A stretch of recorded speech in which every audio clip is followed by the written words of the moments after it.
مجموعة من الأشخاص يبدو أنهم عاديين، لكنهم بيمتلكوا قوة خارقة.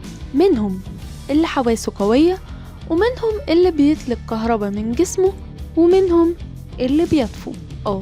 بالظبط، هو مش بيطير، هو بيطفو. وعلى الجانب الآخر شخص غريب تابع لمنظمة سرية بيدور عليهم علشان يتخلص منهم، لكن برضه بيمتلك إحدى القوى، وهو إنه مش بيتأثر بضرباتهم وبيتعالج تلقائي في نفس اللحظة. مين الأبطال دول؟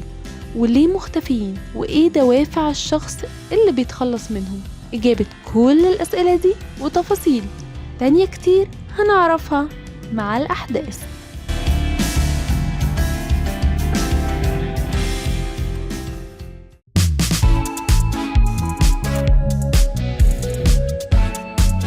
مسلسل موفينج.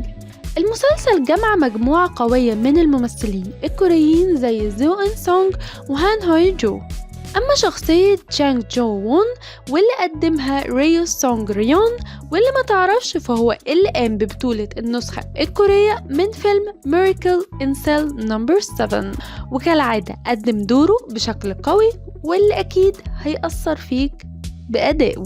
المسلسل بيميزه حاجات كتير، فغير جزئية الفانتازيا والقوى الخارقة، فهو كعادة الأعمال الكورية ركز على جوانب إنسانية تانية زي الصداقة والوفاء، وأهمها علاقة الوالدين بأبنائهم، وده اللي هنحسه من علاقة الأبطال ببعض، وأكيد هيشدك لأحداثهم. ولو لسه ما شفتش أي أعمال كورية سابقة، بنرشح لك Forgotten was a Devil a Judge، واللي هتلاقي لينك حلقاتهم تحت الفيديو. وما تنساش عشان يوصلك كل جديدنا من ترشيحات بيهايند معايا أنا دعاء إبراهيم، لايك والسبسكرايب لقناتنا Behind the Scene.